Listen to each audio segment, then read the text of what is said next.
Oh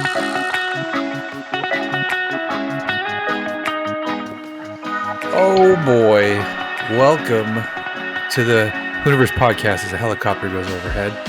Good timing, thank you. Whoever that, hopefully it's not like firefighters or something. I feel like a real dickhole. Micah buzzing the tower? A little bit. Sometimes the tower around here gets buzzed quite a bit. That's cool. Welcome to episode 322. I'm your host, Jeff Glucker. Joining me is my man, Ron Baugh. How are you, sir?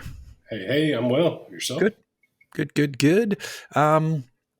So we didn't record last week because we put out a redo episode that I got to work after it broke. My computer crashed in the middle of it, but we got the episode out.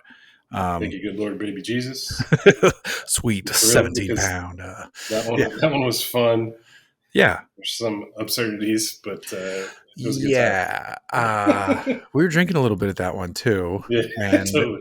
I don't remember what we said towards the end of it until I got like 5 messages from people laughing about something. And I'm like, what are you talking about? And I had to go see one who said it. Of course it was me because I'm an idiot. And and 2, make sure it wasn't like super inappropriate. Because like, right. I usually know if something bad happens in the podcast. I'm like, we got to cut that. It was like an immediate reaction and realization. Yeah. It hasn't happened with us, but I imagine I've been in other situations where it's easy to recognize this is problematic. It hasn't happened in that way, but there was a thing I forgot to cut where we literally took a 2-minute bathroom break.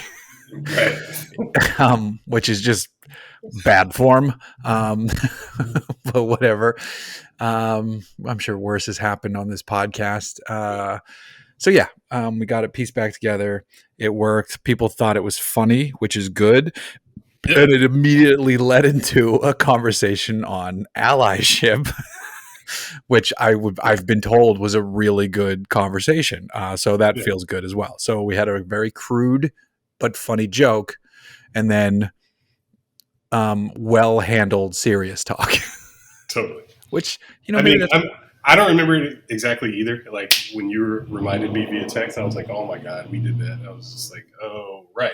But I feel like we're both good, decent people with good hearts and the best intentions. So I don't feel like we might offend somebody, but I don't feel like anything can totally be taken out of context and just made to like make us look like assholes. Like, yes, it actually happened. You or I are, and it's just jokes. Right. Well, it did happen once on the older version of the podcast where I said something that at the time I didn't think was inappropriate. And then somebody messaged me who says they're a big fan of the show and they were very disappointed by the way I handled something. And they were totally right. And in the next one, I apologized because they were right. And the way I did something was inappropriate. And it was around it centered around autistic kids, which I made a joke I shouldn't have made, and it was in poor form, and they called me out on it, rightly so, and we apologized, and so it has happened in the history of the show.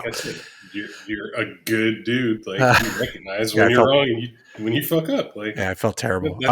That's really all you can ask of anybody. Yeah.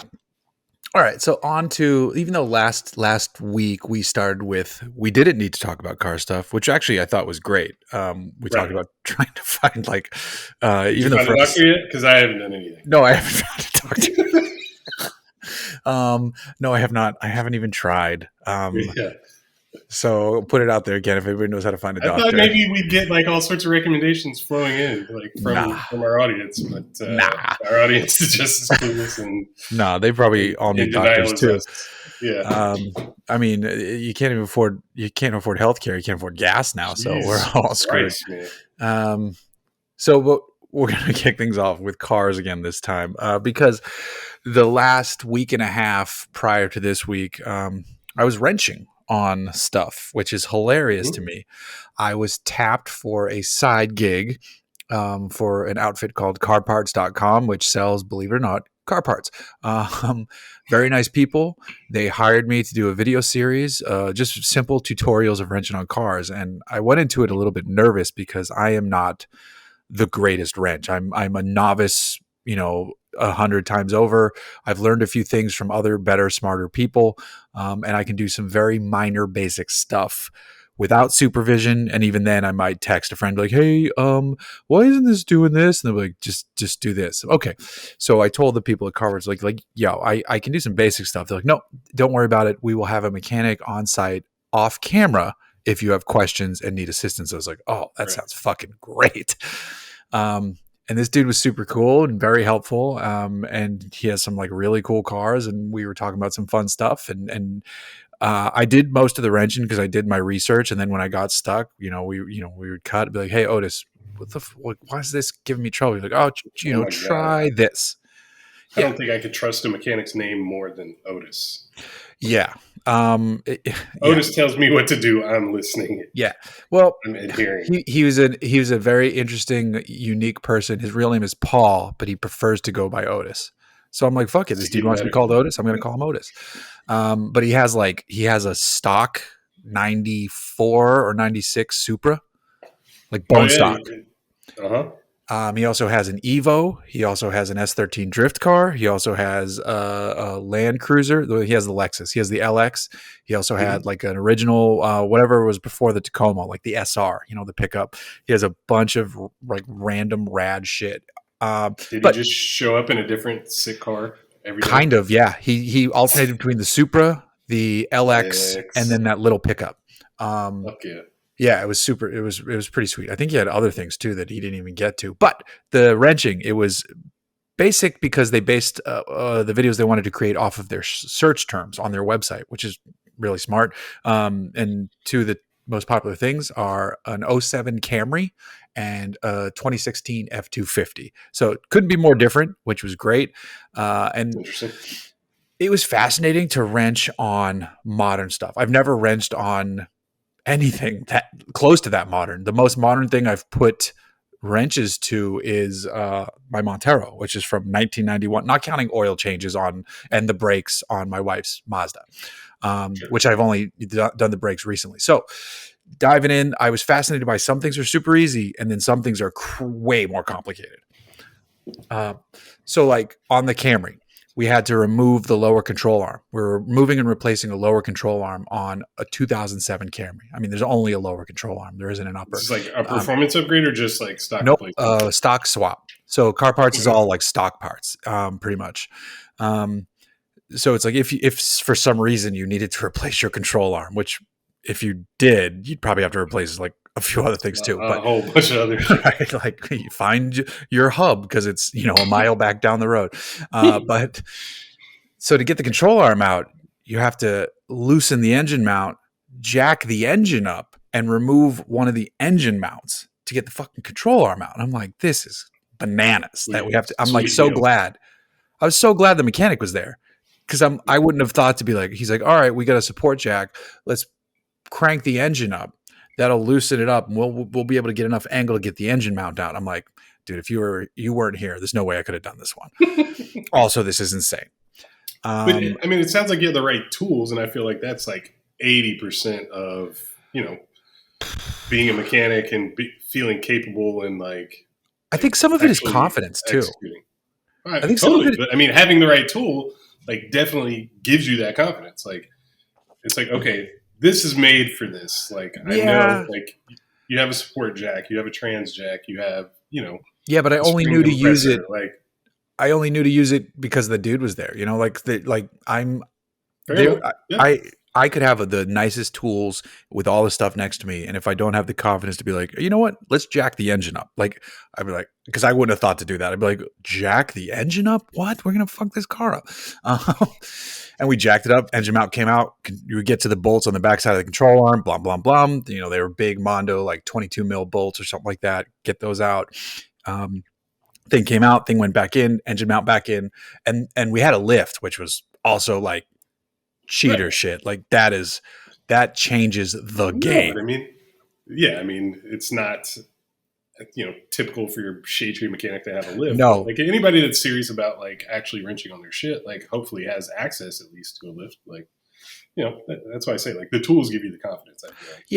Yeah. But we if say you've never had access to like a fully equipped garage like that, then anything would be intimidating. Yeah. Well, we actually this job would have been easier if we just jacked the wheel up, because once the car was on the lift, to then use the jack to then jack the Mm, engine up, we're jacking up so high that mm-hmm. the mechanic was like, "Be careful, because if we start pushing this engine too high, the car is going to start to lift off the lift." And for 1 second, you saw it get light on one of the pads. I was like, "That's terrifying." He's like, "Yeah, we're going to bring that down." And he was a safety first guy, but in that moment, excuse me, one more. Salute. Oh, What? sorry about that. And see, I got to cut that. Cut the I don't think sneezes. so. Um, the in that moment, he's like, "Just bring this down a little bit. We can do this. Boom, boom, boom. We'll get the angle." I was like, "All right, cool. All right, cool." And then the flip side, working on the F-250, was pretty interesting. That the torque specs for bolts on a heavy duty truck are bananas in some spots. Uh, it was what did we replace? Was it the No, it might have been like a brake caliper bracket, or it was like something to do with the brakes. And one of the two bolts needed to be 203 foot-pounds. And Like it, hanging on the torque wrench. well, that was the thing where the torque wrench was, because it was like in the fender. I couldn't get my full body weight on it. So like, I'm like, I couldn't get it to click, and I'm like, this is fucking crazy. This is fucking. And then like finally we got an angle where it's like, and we couldn't put that one on the lift because the lift wasn't rated for an F-250 Super Duty. So that one was just jacked up a little bit. Um, but I couldn't get my body weight on that. But like that torque spec, I was like 203 pound-feet. Like, oh my god, these 8 lug wheels and like all this crazy shit. It was cool. It was also eye opening working with a real mechanics. He's like, because I'd be like, "All right, let me get the hand tool." He's like, "Do you want an impact for that, or a gun?" And I'm like, "No, I got the hand tool." And then like halfway through, I'm like, give me the fast." I'm like, "Why am I? Mm-hmm. Why?" Because here at home, it's sockets and wrenches and this and that. Exactly. So Yeah. so I'm googling now, like the Milwaukee Impact and the Mm-hmm. ratchet and all like Like power tools are, 24. yeah, it's Totally. Like it's a the way to full go. 24-volt set. Like you get everything from like a weed whacker to an impact gun to like a power sander. Like all Oh that yeah. stuff is like interchangeable. Yeah, no, I'm It's I'm already in crazy. the Milwaukee ecosystem with the batteries. So, I've already got a couple things, including like like the little portable shop vac. But then now I'm going to Yeah. get the 3/8 ratchet, the power ratchet, just like beep, beep, beep, like no I more just got click the click. yeah.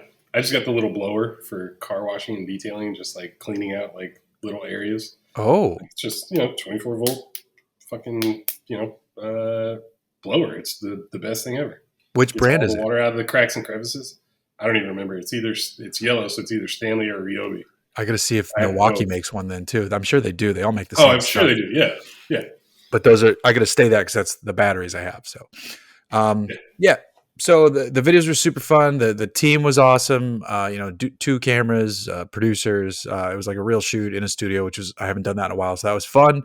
Gained more confidence. The crazy thing too, my knuckles were have been like dirty and damaged ever since. And it's been a struggle to get them clean and then moisturized is crazy. So I looked it up, and like hardcore mechanics use let's see, I can't see my camera right now. They use this stuff.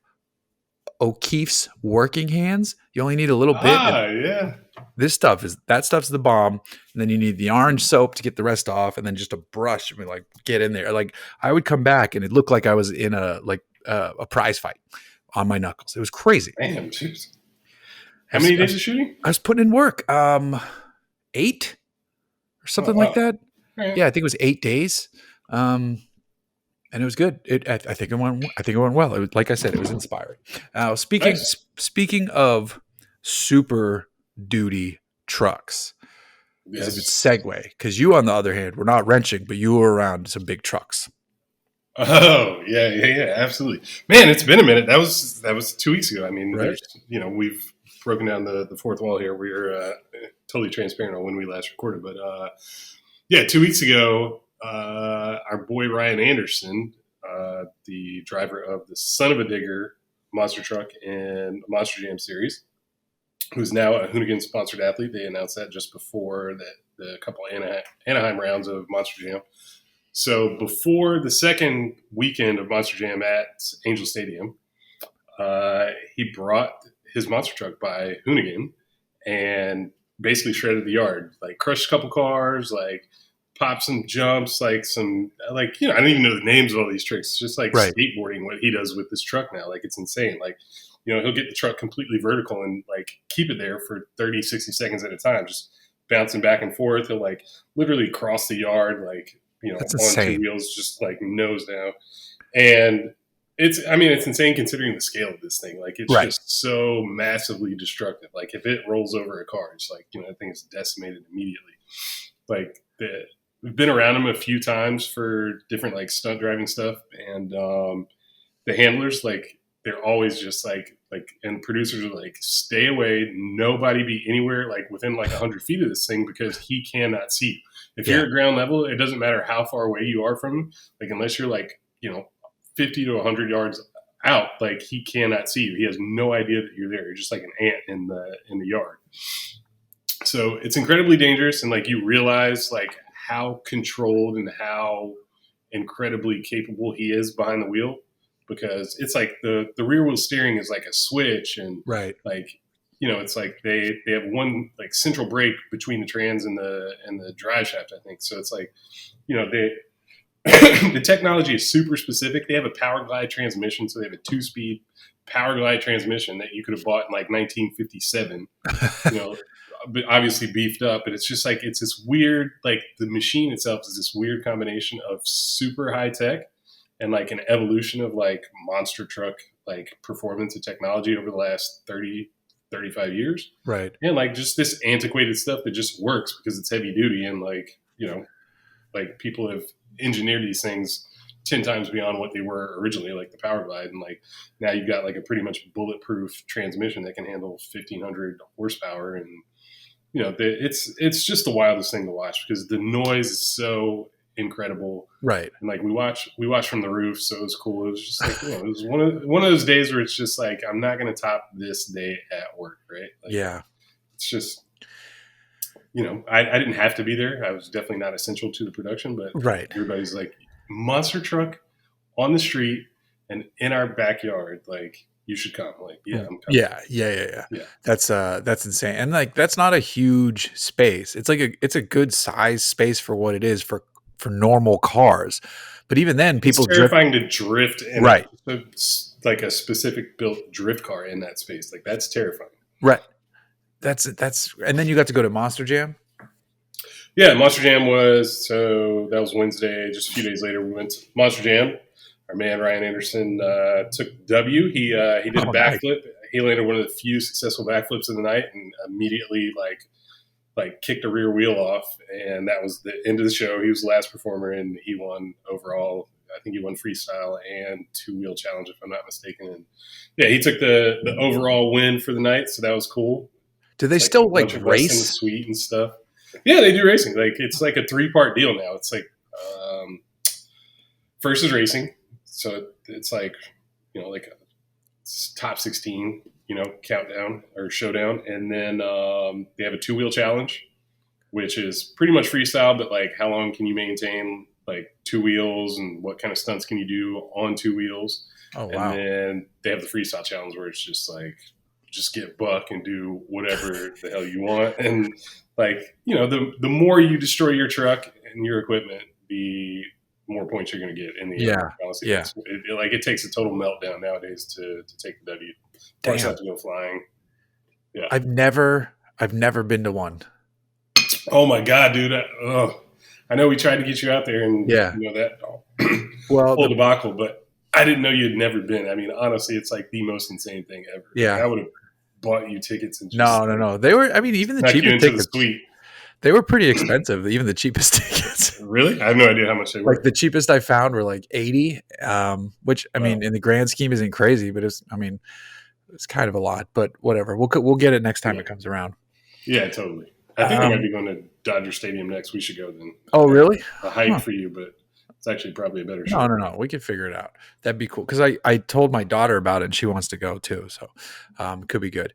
Now, we mentioned lifts and garages earlier. You have ascended as a car person. You have ascended.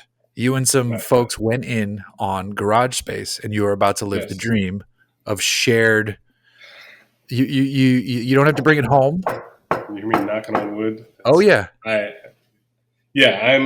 pretty thrilled, man. Like the thing that I've been looking forward to the most in like the last couple of years is to have like a dedicated garage space where my cars are safe. You know, I've told the tales of my cars getting broken into and all the other mayhem here in downtown Long Beach, and it's just, you know, it's gotten to the point where I'm not comfortable keeping anything anywhere down here.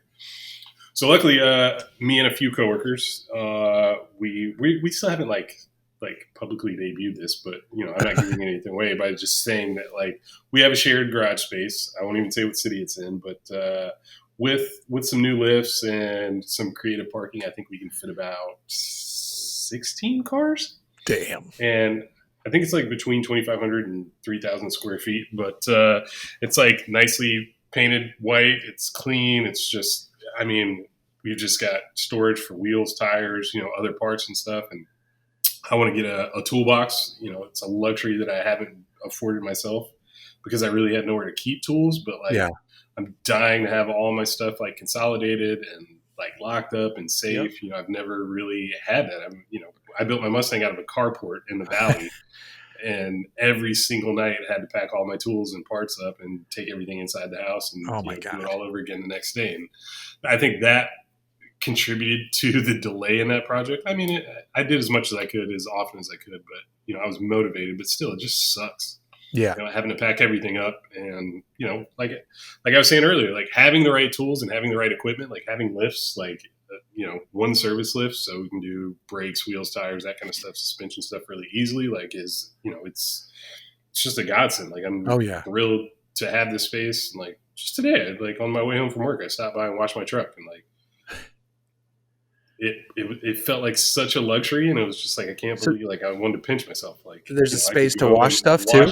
Yeah, wash my stuff. Like you know, charge all my power tools, and like you know, got my wheels, optional wheels and tires over here on the rack. Like it's pretty brilliant, and it's like a bat cave for us. We actually call it the shitbox speakeasy. So, maybe that will become the hashtag for the space. But yeah, it's cool, man. Just to have a shared space with guys that I work with that I trust, and vice versa. And you know, they have cool cars too. So I have the junkiest shit by far with my K10 and my Lincoln. But, that's the most interesting. Is the Lincoln going in there?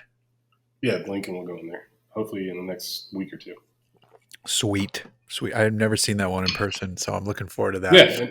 And I mean, that's one of the things that I'm excited for that space for is hopefully I can pull the motor for a rebuild or a motor swap. Like I'm working on a couple of different options there, but like just having a place that's, you know, accessible and easy for me to work on will advance so many projects that I've delayed for the last year or two. And one of the people involved in this, who I won't say the names or anything like that, is they're leveling up their car game trade-in deal. I'm not going to say names. I'm not going to say cars, which is unfortunate for those of you listening. But I'm just going to say they like over the last by few next years, week we'll be able to talk about it. Okay, but name names. I just I don't want to say anything out of pocket with having a discussion with. This is a person who's had cars and trades cars and upgrades, and they keep just topping themselves, and it's wild. And I don't know how they do it, but good for them. I sent him a note on Instagram too, and be like, this latest one is out of this world. So super proud of him and glad to share that space with him. And yeah, man, it's, you know, I feel like everything's kind of coming together at once, and we're all just like super excited to like have this space. If you follow Ron and I, and you know who we know and who we converse with online, you might have an idea who we're talking about. But if not, we'll talk about it later. Let's talk about more of our own stuff. Like, so now that you have the space, do you have any updates on what's going on with your vehicles? What's happening? Everything's going in there. Like, you know, I'm ordering parts like crazy for the Mustang, for the K10 to get that, you know, turned around. I've got to get like an all new column and wiring, key switch, all that stuff. So I'm ordering all those parts. I'm ordering all the stuff that I need for the Mustang, including a Holly Terminator X, like fuel management system, and The Lincoln, like I'm in a position where I may trade my buddy back home in Atlanta. He built the motor that's in my Mustang currently, and the Mustang is like the motor is A1. It's the wiring that's the issue. Like Okay. the motor is like a just bored 30 over 351 Windsor with Well, doesn't head cam intake, and isn't the wiring I'm partly related to like the suspension and wheel fitment too? yeah, exactly. Like the previous owner did a wire tuck and moved all the wires from in the engine compartment into the wheel wells, and with the wider wheels and tires that I've added, it's rubbed through and created so many shorts and issues, and it's stuff's not grounding right, so it's just like rip all that stuff out, replace it with the Holly Terminator X, and I should be good to go with that car. All right. But that's too easy. I feel like I have to complicate things. So my same friend that built the motor, he just built a 5.0 based motor, a 331 with heads cam intake, and like it's a higher revving engine. It's just as stout as my 351, but I'm thinking about buying that and putting that in the Mustang and putting the 351, which is a little bit lazier. It's not as like rowdy as the 331. I'm thinking about putting the 351 in my Lincoln. So I'll weigh the options there and see if it's, makes more sense to rebuild the 430 or whatever that's in the Lincoln, or to swap to a 351 and, do like a C6 trans or something like that. I think the Lincoln has like a C4 or C6. So I don't know. Yeah. It's just stuff I've got to weigh out, and, I don't want to rush it. I just want to get everything in front of me and like really assess the car and see what I want to do with it. Well, now you have the space. Yeah, and which is awesome. The space is what I've needed all this time to kind of give this build direction and figure out what we want to do with it. So yeah, I'm super pumped for that space. That's so rad. Yeah, dude, you got to come check it out. I'll let you know. Any updates on the Audi? Last week I called, or I texted actually, and I asked when the Audi would be ready. Oh boy! And I was told today. Oh. I did not call today. Yeah. I'm not going to bother tomorrow. I'm just going to wait till Friday and Friday morning, see if there's any chance that I could get the car for the weekend. Like I jokingly said, okay, mid-March you're saying, so mid-April is realistic. Like I don't have much faith, man. With everything going on in the world, like I feel like true problems, and like I'm not. I just want it right. I don't want it right now. True. I just if everything is right, then it will all been worth it. But if anything's not like 100% up to my satisfaction, then like I said before, I'm just going to sell the car, which sucks. But I'll find something cool. I don't know what else I want, man. Like I feel like I'm in a point where I could sell everything and start all over, or keep everything and just kind of like tweak it, one part at a time, like just upgrade stuff here and there and get everything like up to my liking. So I've been thinking about selling the excuse me, my nose is like running. I haven't been thinking about selling the Jag, but I've thought like, it might be fun to like, I've had, I don't have a strong attachment to it. So if something came along, but now is literally like, oh, my allergies. Now is it like a month ago was the best time, and we just rolled into the worst time to sell a car with that car gets horrendous fuel economy, but I think it's because it has a fuel leak. Still, yeah. So I got to figure that out. Yeah. Speaking of by the garage, put it on the list. I don't want to mess with the fuel system on that car. I'm going to send it somewhere. I feel you. It has saddle tanks. They're buried in the fenders. The lines run up behind the seat. Sayless. Yeah, exactly. But speaking of the Jag, I still need to install the dash cam, and my next bullet point was to have someone diagnose the fuel smell. But on this lovely lady behind me, the Montero, I put out a video on the what? The trusty steed. The trusty steed, yes. Which is probably more my mountain bike than this bitch. But I put out a video on the Hooniverse YouTube channel on the dash cam, and Next Base was like, we loved it. It was a great video. I was like, Cool. Thanks. We got more to do. Still going to do one on the Jag. You sent us a bunch of dash cams, and I want to get you Yeah. content because we appreciate that. My I have roof an rack. idea for video, and I can make it, totally on my own with the dash cam. But I've been wanting to make this video for a long time, so I promise I'll do it in the next 2 weeks. But I want to make a video on how to drive with oversized wheels, like +2, +3, like really big wheels. Like what is required of you, and like pothole stuff. Like how you adapt your driving style to having wheels and tires that are susceptible to pothole and road hazard damage. Nice. Like there's definitely a driving style and almost like a lifestyle that like comes with this. Like you just like the easy title is like how to ride rims. Like that's like, for my friends and family back in Atlanta, like that would be the title, but maybe AKA how to maneuver your vehicle. That's funny you say that because I remember when you and I drove to Auto Conduct, which is in like not the best part. It's just in like it's tucked into a part of LA where there's lots of potholes. And you were in the Audi, right, that day? Yeah. I think so, yeah. So I could see you swerving. And I'm in the Jag, which has like balloon tires. It has nice wheels, but the tires, there's so much sidewall. So I was laughing, and I was like almost purposely hitting potholes. It's like, boom, boom. Which is fun.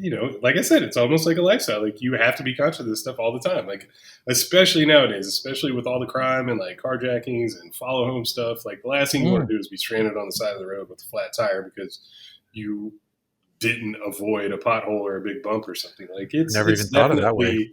Informs your driving, at least my driving, and like I think that's the perfect video to make with a dash cam that is both forward and cabin facing.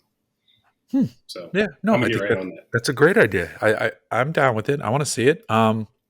But better news on this, besides the dash cam, is I just got the notice today that the towers came in for my roof rack, so he can ship it now. It's shipping, and I'm fucking stoked.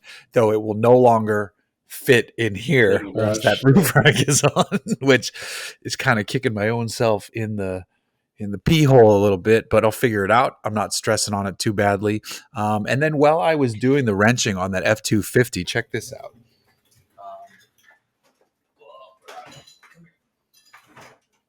The truck, the F-250 had this like super gaudy, gross aftermarket bumper with like 3 light bars in it, like ridiculous. But it also had a pair of these. Nice. So I was like, "Can I take those?" And they're like, "Yeah, sure." So we just snipped the wires off them. So I got to get a wiring kit for them, but they're Baja designs. Like base of the A-pillar. No. I'm gonna put them probably like up on the roof rack. Nice. On the corners of the roof rack. But this is like, because there's a pair of them. I got 2 of them, and they're huge. They're like $700 lights. Nice. Baja Designs is like crazy expensive shit. And I saw those, like, can I take those? They're like, we're just gonna throw that bumper away. So yes. And somebody else who worked in the studio was like, "Can I have the light bars?" Then they're like, "Yeah, the only thing we're gonna save is the winch that's in there, probably." Come up. So yeah. Boop, boop, boop. Big ups to Baja Designs because I didn't have to pay you. Booga booga. So I got to mount it to the rack. When the rack comes in, I got to run the wiring for that shit, and I got to do a bunch of other stuff. But that's where I'm at. Now you know how to do this shit. Well, no. I'm not, because the rack comes with an integrated front light bar. And the only real way to wire it correctly on this truck is to drill through the roof. So I've already spoken to the people who installed the audio system and the dash cam on this. They're like, "We can do that. We'll silicone it. We'll waterproof it. We'll do it all right." I'm like, booyah. Like, we've done it on a handful of off-road vehicles. I'm like, in. Because I know, like, I don't want to do it wrong. Rust stuff gets in there, blah, blah, blah. Like, we live in a pretty dry place, but I don't want to fuck with it. Totally. And I hate wiring. Let's move on to some questions, though. I'll start with Twitter. I get so excited for questions because I don't ever see them until we actually record. Nice. It's always like a pleasant surprise for me.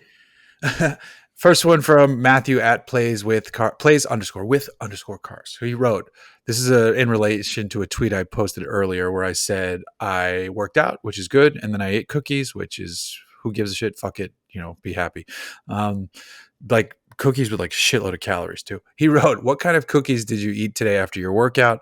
What's your go-to Girl Scout cookie? And what do you think of Haggerty buying Radwood? So I'll answer the first two and then we can chime in on the third one. Okay. Unless you have a go-to Girl Scout cookie as well, of course. What kind of cookies? Employee appreciation cookies from the Cox Automotive people. Here's one of them. The trash box is still here. This is called the Brookie dough or Brookie. I don't know, but this thing is like 570 calories. Like it's a brownie and cookie mix. Yeah, maybe that's hybrid. what it is. Yeah, that might be. And then because I ate two of them.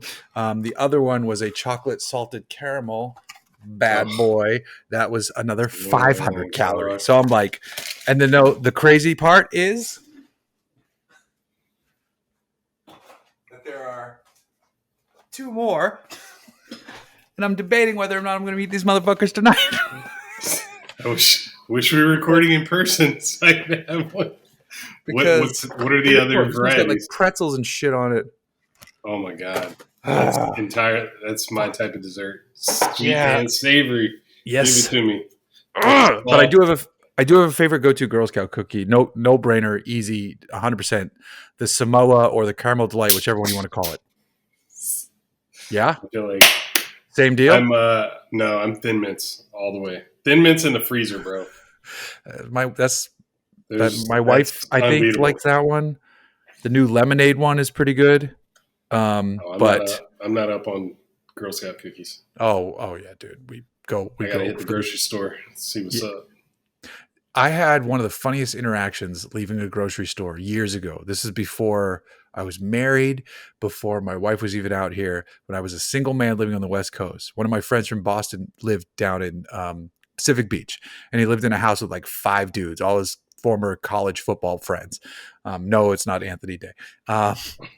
It's a bunch of white boys from Boston. We went out for supplies to drink, because that's what we did in our early 20s and mid 20s. And red cups, ping pong balls. Yeah, basically. What else? Just too much bullshit. So we're walking out, and this one kid in the group, who's my buddy went to college with, was one of those kids who was like so smart, but like never applied it, like too smart for his own good. Like he would say things, you'd be like, this kid's like a fucking psychopath, but he's also so smart. We're leaving. This isn't an example of that, but it was like witty and quick and made me laugh, and it's terrible. But we're leaving. They're like, "Sir, would you like any Girl Scout cookies?" And without missing a beat, he goes, "Sorry, I don't support terrorist organizations," and keeps walking. And I'm like, I'm the girl's like stunned, the mom's stunned, and I am crying. I'm like, that is the funniest shit I've ever heard. Like, it doesn't even make sense, but it was so funny. Brilliant. Yeah. But whatever. Okay. Moving on to, what do you think of Haggerty buying Radwood? I'll let you go first because I've known about it for longer. Oh, inside baseball. KP Rose. I think it's interesting, man. Well, yeah, okay. That's our current reference. Yeah. Yeah. Doesn't do Atlanta any favors. Fuck that dude. Nope. That's it's not surprising. I don't know. Like, I don't know. I have a hard time deciphering what's actually inside baseball and what I'm supposed to know and what is, public knowledge. Like this, I'd say caught me by surprise, but it's really no surprise. Like, I'm surprised that I didn't hear about it before and I didn't know that it was going down. But I don't necessarily have any direct communication with anybody on either side of that transaction. But I am happy for our boy Brad and Art and Warren, and it sounds like it's definitely an upgrade, and it's taking their business to the next level. And I don't. There's nothing to lead me to believe that Haggerty is like scooping up brands just to demolish them or to eliminate competition. Like, it's like they're pouring resources into everything that they have purchased all the shows, all of the different productions and stuff. Like they're actually pushing the hobby, the industry forward. So I'm Right. not mad at it. Like I don't think they have a history of like watering stuff down or like kind of ruining the spirit of their events and their entities. So I can't see a downside to it. You know. You're right, right. I think that was a pretty good way to put it, where you're not surprised by it, but you didn't know it was coming. I think that's probably how most people felt about it. I've known it was coming for months now because I've been working with Brad on Autopia, so Right. we would chat about it here and there, and I'm nothing but happy for him. He said, a little bittersweet 'cause it's like getting rid of your baby, but I also agree. And Art and Warren get to stay on as employees, which could be potentially good for them. I mean, Haggerty has all the money in the world right now, Right. so they're a goddamn insurance company. So hopefully it continues to be what it was with them still there. Well, some of them Yeah. still there, and if that's the case, then great. And if it's not the same, people will eviscerate it Sure. quickly. Sure. Dan Mosqueda at Moskovich, are you going to follow F1 this season, and do you have a favorite team? I'm going to pay attention. I'm not a big F1 lover. Um, it, it, I have my issues with the sport where there's other forms of motorsport I'd rather watch. But I'm going to follow it just to see some of the drama, to see what happens, which with Massey out and Hamilton should just be typical laser focus Hamilton. So you want to see what Hamilton and Verstappen do, and then I don't have a favorite team, but if I had to pick one, I'm Team Lewis. I've always been Team Lewis, and I also love Mercedes. So that's probably my favorite team. I'd like to see what Vettel does in what I would assume is one of his last years. Right. That's really it for me, though. Other than that, I do not follow that closely to F1. I'm a huge F1 fan. I have been for, I don't know, 12, 13, 15 years. Like, not coincidentally, but probably around the time Lewis came into F1. But I'm an unabashed Lewis fan. Like, super proud of everything that he's accomplished. Both in racing and outside of it culturally. I always want to see him do well, but I do enjoy him having competition. Last season was absolutely thrilling. I love that his number one competitor was not his teammate, which has been the case, probably Yes. 6 or 7 years previous to that. Right. But he's got a serious competitor in George Russell this year on his team. Like, George Russell took Lewis's seat when he was sick with COVID and couldn't race, and damn near won a race. The team lost him the race. Like, George Russell is legit as fuck. He's going to be competitive this year. There's going to be a little tuning on his car to be like, sure, but I mean, team orders. Like, there's always team orders, and I don't care what anybody says. Like, there's a one driver and a two driver, yeah. But Nico Rosberg won a championship as a teammate to Lewis. Like, that's true. If he's a legit contender, the team will give him the chance to earn his championship. And Nico is smart to be like, I'm out. Yeah, I'm good. I'm done. It's funny that we just Rosberg's a little bitch, but it's funny that we're talking about F1 because a couple weeks ago I was in Texas visiting my brother, and he has a regular business that he runs, but he also got into selling sports cards through an app called Whatnot, and he usually does like traditional stick and ball sports, but because I was there, he bought a box of F1 cards, and we opened them together. Yeah, dude, there's F1 cards. Topps makes F1 cards, and we went through them, and he paid a lot of money for this box, and most of it was just bullshit. But he let me keep one because I thought it was hilarious. So this was the most like valuable card in the deck, and it's a fucking Gunther Steiner card. Does he have a mohawk, or is that just like? No, it's just how the card looks. It's because of the glare. If you see there, he's regular hair. But this is like in every box, there's something called a relic card, I guess. And so it has like a little bit of fabric. It's behind the thing, but there's like fabric from his shirt or some shit. And it says it's like 102 of 151. But the fact that it was like not a driver, not a this or that, like it's fucking Gunther Steiner. I'm keeping that card. That is so funny to me. Like, to what level, like, descendingly, do F1 participants get trading cards like the tire Um, changers? Like, does the crew no, no. have cards? There's some Is like Angela Cullen there's Lewis's team like principals that get spiritual cards, leader? but like they'll give cards to like F2 drivers though too. Like F2 Yeah. drivers also get cards.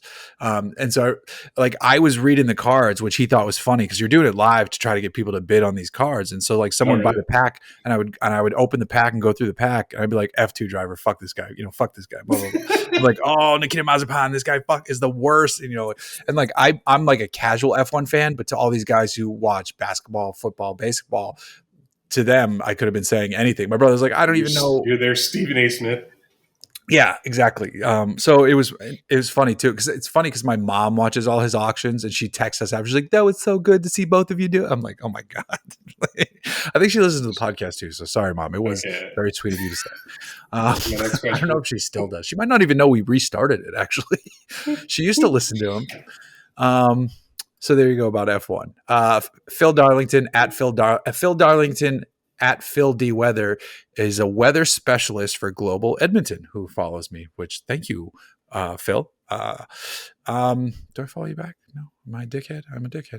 What's going to happen to the classic car Thank you. market? Also, fuck you.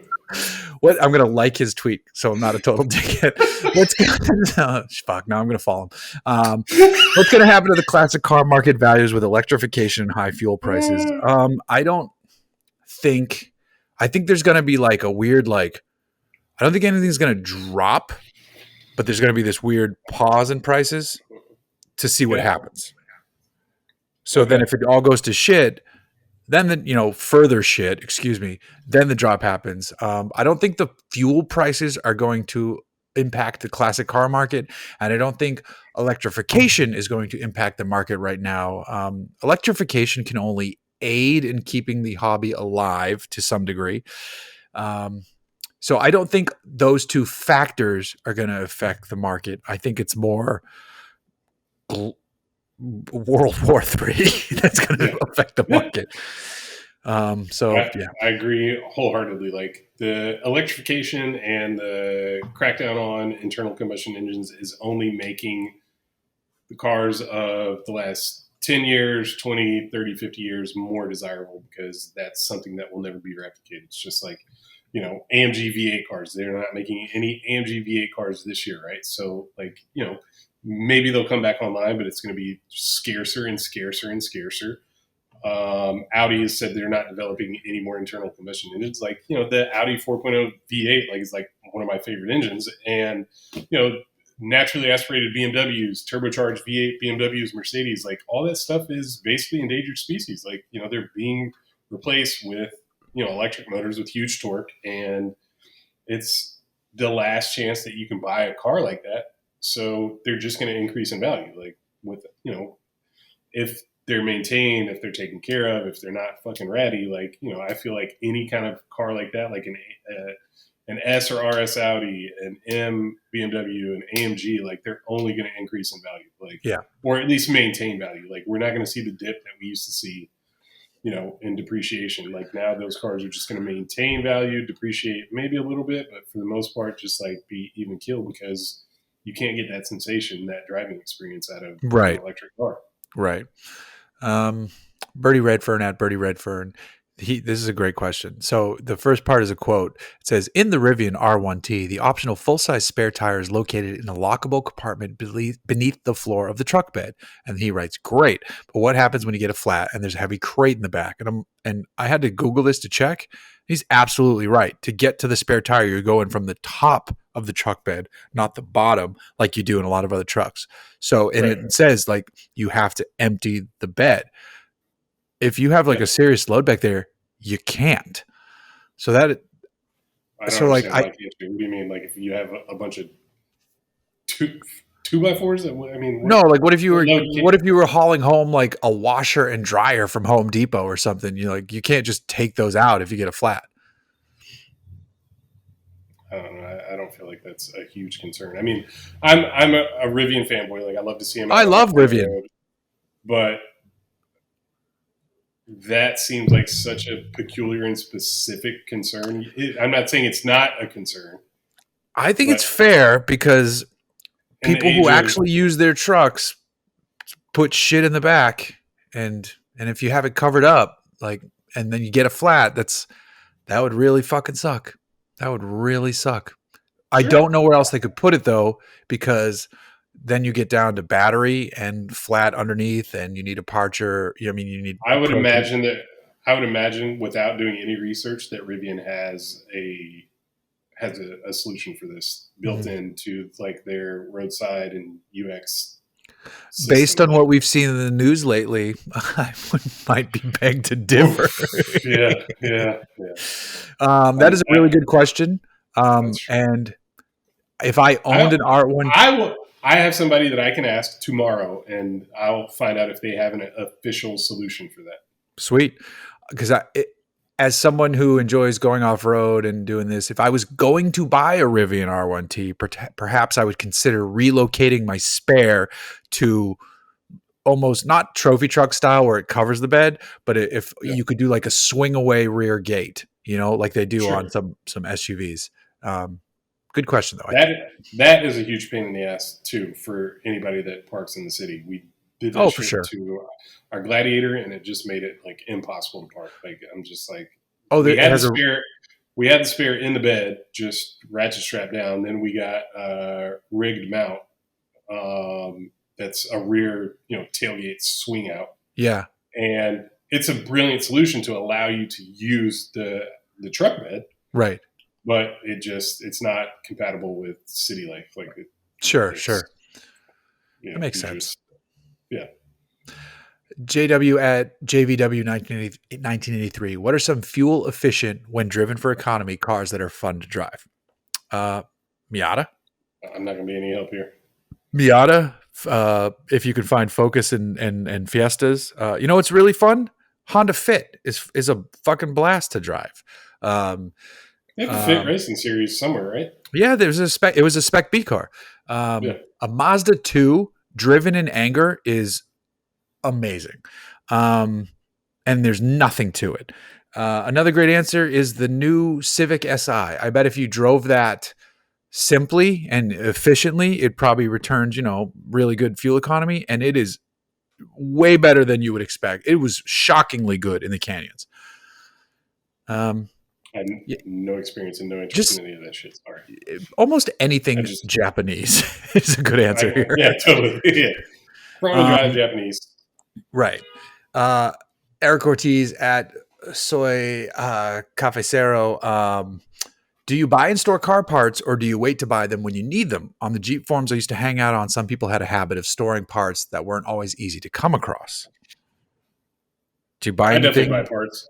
Oh, I have 3 grills, 2 bumpers, 4 sets of wheels for my Tahoe. Like I buy shit, and I I don't hoard, but again, it's nice to have this garage space because I literally moved all that stuff out of my apartment last week, and like you guys anybody that's watching on YouTube may have Oh yeah, noticed yeah, I yeah, used to be yeah. two Porsche seats right here, 3 grills, like I had all sorts of shit here, and like I'm reclaiming my living space with this garage space. But I definitely hoard parts, buy parts, stuff that is either rare or hard to come by, or that inventory fluctuates and you just never know. Like I'll Right. buy stuff in anticipation of upgrading or switching out at a later date. Like I just Sure. especially if you find a deal on something that's like NOS, like 1980s, 1990s shit. Right. Like I bought a bumper filler for the front end of my Mustang from Celine back in October, November, and that's a part that they've been making since the 90s. And I can't believe that Celine is still open as a parts manufacturing retailer and that they still sell parts for a 1991 Mustang LX. Yeah. It's just this little trim piece that it doesn't even complete the trim piece in the front of the LX, but it's just something that only they made. And in my case, it covers up the 2 holes where I had that oil cooler mounted. So I bought this thing, and I'm like super proud that I bought something directly from Celine. That's I don't know if it's 30 years old, but it's a 30-plus-year-old part number, and right. Right. like I would have bought it if I didn't need it, like just Nice. to stay ahead. Yeah, Yeah, no, I hear you. There's definitely it's when you have older cars, you definitely I think you definitely do that. There's a Montero grill. It's tucked on the side of my desk here, which was the original grill because I replaced it with a different grill. And in my drawers or in my stuff over what here, I definitely have stuff for the car that I don't need right now. Um, right? so yeah, I definitely do. I think it just depends what you drive, but I believe so. What's the Uh, difference in the grills? what's that? What's the difference in the grills? Is it like The model just years or is the one slat aftermarket? design. There's the one I wanted was this. There's a company. Fuck, I can't even remember what they're called anymore. But I think it's in the Philippines or Korea. Maybe it's Korea. There's a dude over there in Korea who takes Monteros and like kind of turns them more luxurious, almost like G wagons them up a little bit. But he had Oh this yeah, really stylish grill that he would sell, which actually I think came on earlier Monteros anyway. So I bought one from them, and then there's even another version that I like that I can't find that says MMC instead of Mitsubishi. So it's a little bit older. But the one I bought came chrome. I sanded it down. I painted it satin black. And then I still have the original grill with like the broken Mitsubishi emblem on it. And so I just, the one that came on it is like more crosses. And the one on mine is pretty much just straight more lines. Yeah. horizontal. Yep. Always down with Yeah. more Right. rectilinear horizontal look. Yeah.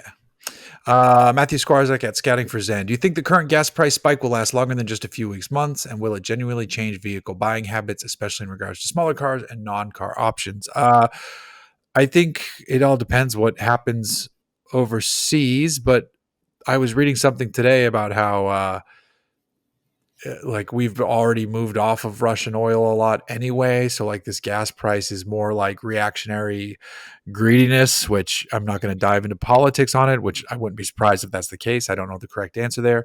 But I assume we're going to be here for a little bit, but I don't think it's going to change buying habits. I think it's probably spiking interest in electric cars, but on the flip side, because of the time we live in, there's going to be a reactionary flip the other direction where people are like, and That was very eloquent.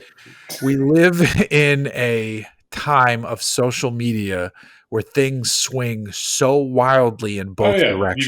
you've got to be on one side of the issue. Like you have to Right. choose a side and stick with it. And there's no recounting or considering facts and developments Right. and adjusting your attitude.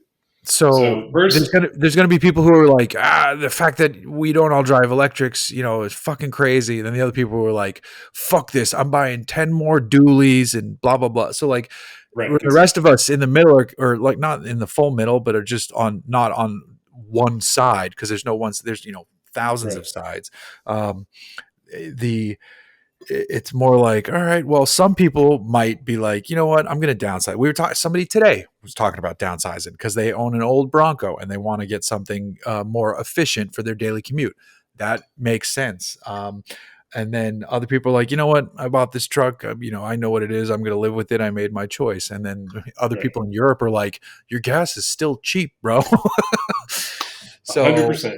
I posted something to that effect just a couple hours ago. I'm just like, Americans complaining about gas prices is so ignorant because they have no idea what the rest of the world pays for gas. Like, sure, it's cheap in the Middle East, but Europe and almost anywhere else, like, we have it easy. We have it nice. yeah, Our gas is still relatively cheap. And, like, yeah, there might be one gas station in each city that's yeah, like exorbitantly expensive. So it makes for a great headline and yeah, everybody's, especially in California. bitching.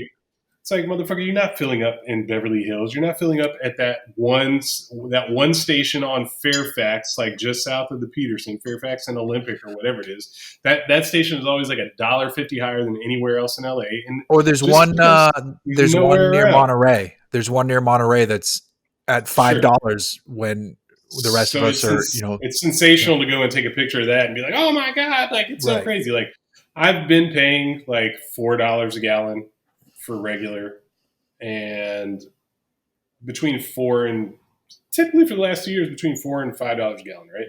We're at like 5.39 now. It's not nice. I'm not thrilled with it, but still it's way cheaper than the cost of petrol in Europe. And if it means that a lot more people go towards electric cars, which is happening anyway, then fine. Like go ahead. Like, you make your decision. You live with that. You install the charger. You pay whatever it costs to charge your car, or stop and wait 20 minutes to get a sufficient charge at a charging station. Like, there's compromises that I don't think either side really considers. But Yeah. in the end, like right now, we don't have it that bad. Like, oil futures plummeted today, and you know we have reserves. Like, the U.S. has petroleum and gas reserves that we could Oh unlock, yeah. and we could drill more, and like we could satisfy our own supply and keep prices down. It's just a matter of the government under whatever administration. It's not a political talk, Right. but like any president has the capability and the ability to open the reserves and drive prices down tremendously Hmm.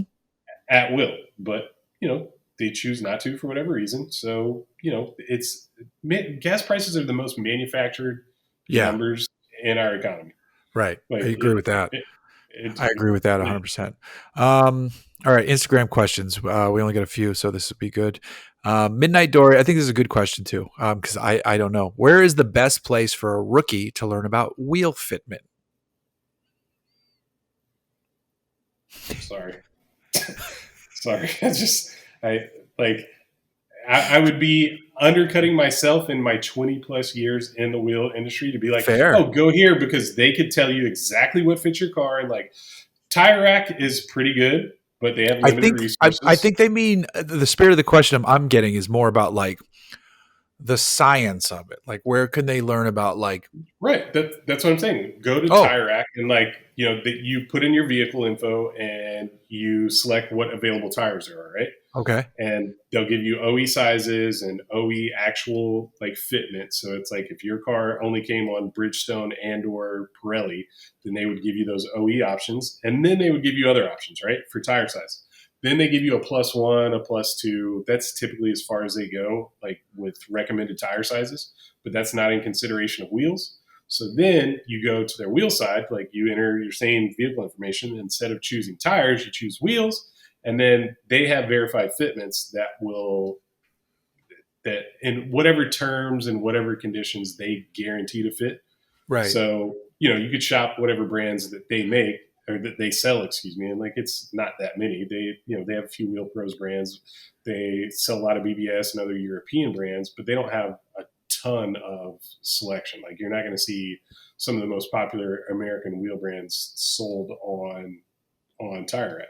right, They limit their vendors, they limit who they work with, they limit their options. It's like, if I make a wheel to fit, for example, an Escalade, and I make it in 22, 24, 26, 28, 30 inch, they would probably only offer the 22 and the 24 because they can match load rated proper tires with those sizes. 26 inch, like, they don't really oh, sell so they can sell 26-inch packages. tires. It's not just that they're selling packages; they're selling what is approved and load rated, like Sure. something that is safe in their Right, right, construct, right. Where if I go in to you their estimate. directly and I get the 30s, they'll be like, "This works. Sign this Yeah, form." like totally. Yes, we not responsible if Right, your wheel cracks. right, But yeah, like typically, if you have load rated tires, I've gone on ad nauseum here and shit talkers in other places. But like, if you buy a wheel and tire package with a load rated tire, you significantly decrease your chance of flats, bent wheels, cracked wheels, et cetera, et cetera. But that's not what's hot and sexy. Like, if most wheel customers want what is above and beyond what is considered safe or load rated by most retailers. you know So those. all that being said, Tire Rack is your best bet. They might not give you all the information. They definitely won't give you a formula, but Yeah, you'll get an idea of the parameters that are safe for your vehicle. Like, 9 times out of 10, I would not ever run anything that Tire Rack sells for a particular vehicle. I'd be like, that shit's weak and like that's goofy. Like, I would never do that.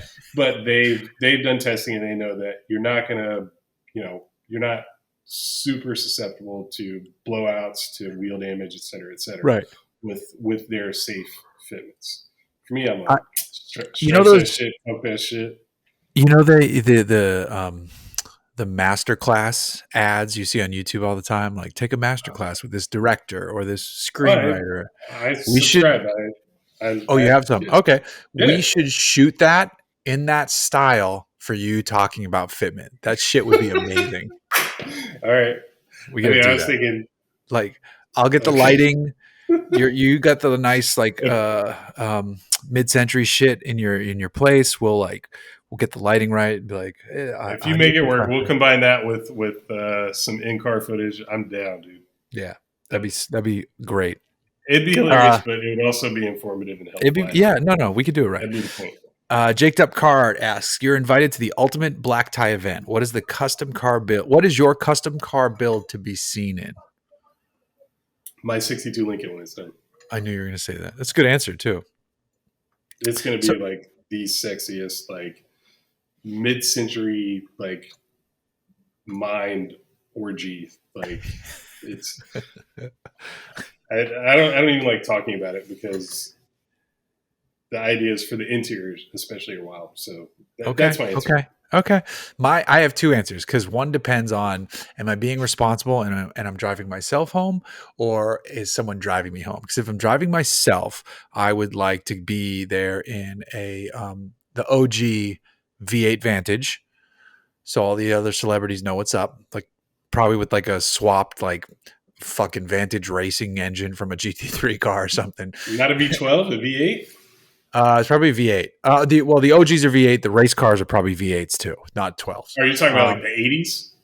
Yeah, like the Mustang one, the 70s and 80s, the Yeah, one that looks like this. yeah.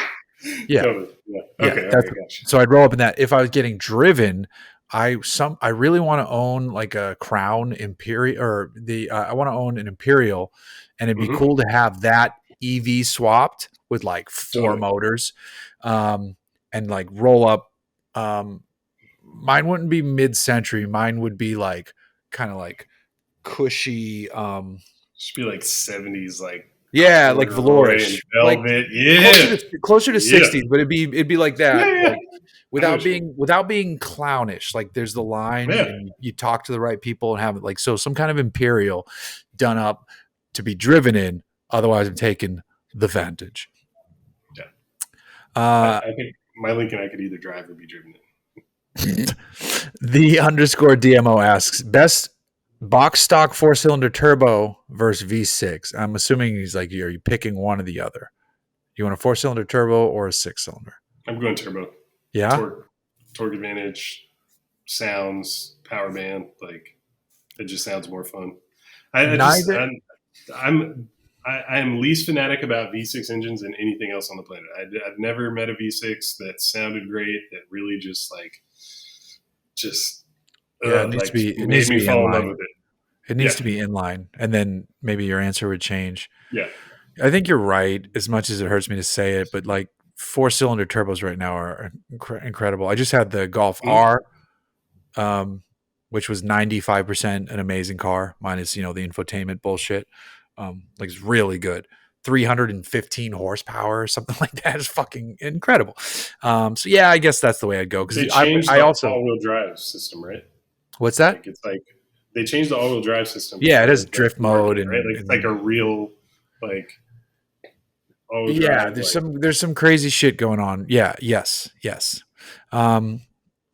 So I would go with the 4-cylinder turbo as well. V8's the real answer, but whatever.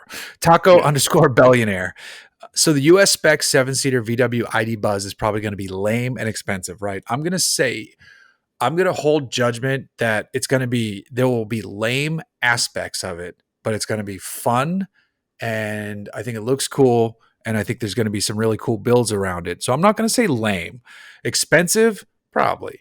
But I think they did their research. And the reason why we didn't get the vans in the past is because if to bring them over without US speccing them, they would have been super expensive. But to make one with the North American market in mind, it should be reasonably priced for what it is. I mean, all EVs have a price penalty, but when all these other automakers see what Hyundai and Kia are doing with their EV offerings, everybody's like, we gotta fucking step our shit up. So who knows? Yeah. But it's also like a niche vehicle. So I'm not going to go full lame. I think there will be lame aspects, but I think it's going to be fun and cool looking. And I'm hoping, like if it's sub 50, I think we're good.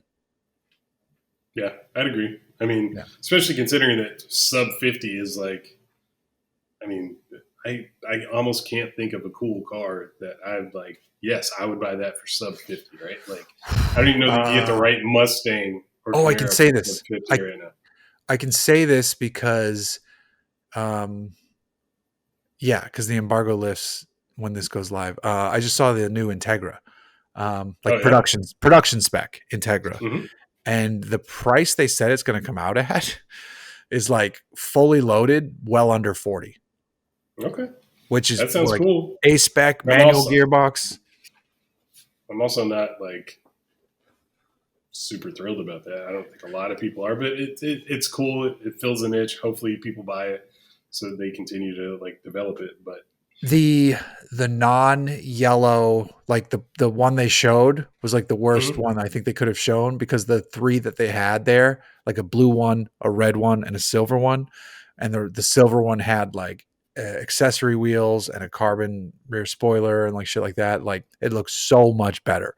So it's a lot of car for the price point at that point. So but yeah, people it's still a Civic Si basically. I was just gonna ask. I was gonna say, pardon my ignorance, but is it basically just a Civic? Because my favorite looking sedan sold at the moment is like the full tilt Civic, whatever it is, like Civic sedan, like not the Type R, but like just a Civic sedan. Like I've been surprised like 5 times in the last month or so. Inside and out. What is that? Like I'll see it coming up in traffic at night on the freeway, and I'm just like, that thing is sick. What is that? And I'm like expecting it to be an Audi or even like a BMW, and then like I have to like chase it down. I'm like, that's a Civic. Like so, at least 4 or 5 times I've been shocked by how good like a properly like option Civic can look. So I'm like, I don't even need an Integra if that's what the Civic looks like. Well, it is nicer though, because you can get a better sound system, head up display, a few other niceties, suede inserts in the seat, so you can just make it, which is what the Integra should be, is right. A graduated Civic. And driving the Si was awesome, so driving the Integra should be the same. It's the same fucking powertrain. They say the chassis tuned a little bit more aggressively. I'm like, okay, whatever, blah blah blah. Right. It's the same car, but it also leaves room in the price point for. I asked, I'm like, there's never been a Type S, but they brought the Type S name back for other Acuras. I'm like, is there going to be a Type S? And they said, they're like, no, we don't, comment on future, which is the answer. But they're like, the way they said it, I was like, maybe they're going to do a Type S version. They're definitely going to do a Type R though. Like, because the new Civic Type R is about to come out. The Integra will follow right behind it. It's going to look sick in championship white or whatever the yellow color is. Well, like the good yellow, not the fucking pre-production one. Last question from our boy CNC Picks. How bad did Rivian play themselves with the price hike game they played? Will they recover? Yes, they'll recover, but it does not. I mean, it was a bad look. It was a totally bad look, but am I mistaken? I had this conversation with a coworker a couple of days ago who actually has a R1T on order, but am I mistaken in understanding that they announced a price increase, but then retracted it and said we was just playing, like y'all can have them? They announced around the price we said. There's two parts of this story that are shitty. Mm-hmm. One is like okay, kind of shitty, and the other one is really shitty. So the one that's like kind of shitty is like they did the price hike. The internet was like, "What the fuck are you doing?" Like we're reservation holders, and they're like, "Okay, sorry for you guys like who had your reservations in. We'll honor the original price." Great turnaround. The shitty part comes with it relates to their lawsuit with their former employee Laura Schwab, who was at Aston Martin for a while and then went to Rivian, and she was brought in and she's suing them because she said it's this like techie boys club. There's all this bullshit. They never listened to her, blah, blah, blah. And it's come out in the lawsuit that like a year or more ago, she was like, yo, we can't deliver them at this price. Like we need to raise the price. And the CFO, or like not RJ Scaringe, like not the top guy, but like one or two below him was like, no, this is ridiculous, blah, blah, blah. And then somebody else, a man, went to that dude with the same info. He's like, okay, what are we going to do about it? So like, he's just like discounted her which totally validates her argument. And then the other guy came along. So like the whole price thing, they that's waited. complicated by the fact that that they waited until after the IPO. The IPO. That's the serious crime or allegation. Well, but also as it relates to the lawsuit, they knew they were going to have to raise prices, but they held off on announcing that until after the IPO. Yeah. So in terms of actual like crime potential, right. the IPO bit is bad. But in terms of like literally just being like, oh, this chick, right. I'm using air quotes for those not on the video. Terrible. This chick is suing us for this. And like, she literally is like good at her job. Is like, we can't, like the price needs to go up. And they're like, whatever, lady. And then like a guy came along, was like, hey, I'm saying the same shit she said, but like, I'm a man. The guy's like, oh no, I should listen to you. So like, that's bad. Right. So like I said, I didn't read the latest developments. Like I just saw headlines and stuff. So I heard that there was a retraction, but I also heard that it basically this next round of allegations like is much more serious. It's not just egreging one person, but it involves the SEC and the IPO. Like it's like bad, bad, not good. I think they'll recover because they're a white collar tech company, and the product's good. I'm not thrilled about. They'll be like, "Don't do it again. Don't do it again." Somebody will fucking lose their job. A handful of people will lose their jobs. They'll fucking go through sensitivity training. They'll fucking. It's still better than. It's still better than Lordstown, though. Fuck that company. Yeah. That was a scam. Yeah. I mean, Rivian is not a scam by any means. It's by everything I've heard, it's a fantastic product. They just had some really very unfortunate growing pains. Is like the best way to say it. I mean, they got a bunch of dickheads, and it's at its heart, it is still a tech company. They were power drunk, like they were, everything that they were doing was fucking striking gold, and they were just fucking. Right. It was a big fucking circle jerk, and they got busted being assholes. Like, right. So I have a pretty typically negative bias towards Silicon Valley or tech based stuff for a variety of reasons, and this just reeks more into the whole culture. Even though they're not based in Silicon Valley, all the people who probably work there came from Silicon Valley. Like it's a techie, broy culture that I just have many problems with, and this is just another example of that. So, 100% agree. Yeah, but that's our show for this week. Before we fully cut out, we have a good guest next week. Yeah, buddy. We can say it. It's not like it's a surprise unless our schedules get fucked up. But Tony Angelo, at some point, Tony Angelo is joining us on the podcast next week to talk about his new ventures. He's left the Motor Trend family. He's ventured off. He's doing his own thing, and looks like he's fucking killing it. Yeah, excited for that. Yeah, he's a very, very cool individual, and I'm happy for that one. And then where can everybody follow you on social media? 777 style. Search that on Instagram, on Facebook. That's where you'll find me. Facebook is a wasteland these days. Like nobody's on Facebook. Oh, I'm not on Facebook. It's like nobody has anything to argue with their neighbor about. So all the Russian bots are gone, so that's good. Right. It's like we're not fighting about Russia. We're not. Nobody's. Everybody's choosing sides, but nobody's choosing Russia's side. So it's like. Facebook is the most boring place on earth. Like the only reason I check Facebook is to see people's birthdays and shit. No, you're on there for bikini pics. You can tell me the real fucking reasons. Chicks you get in high school. What is Instagram for? What is TikTok for? Sure. Yeah. Bikini. I've seen more like my elementary school teachers and like people I went to kindergarten with. I haven't been on Facebook for a while, and then my new Instagram handle is Fat Cookie Fuck. So follow me there, and then also my original account is Hooniverse Jeff. And then if you are watching this on YouTube, like and subscribe to the Hooniverse podcast channel in addition to the main channel, and then go to Blipshift and buy some shit. And that's my pitch. We're out. Woo-woo.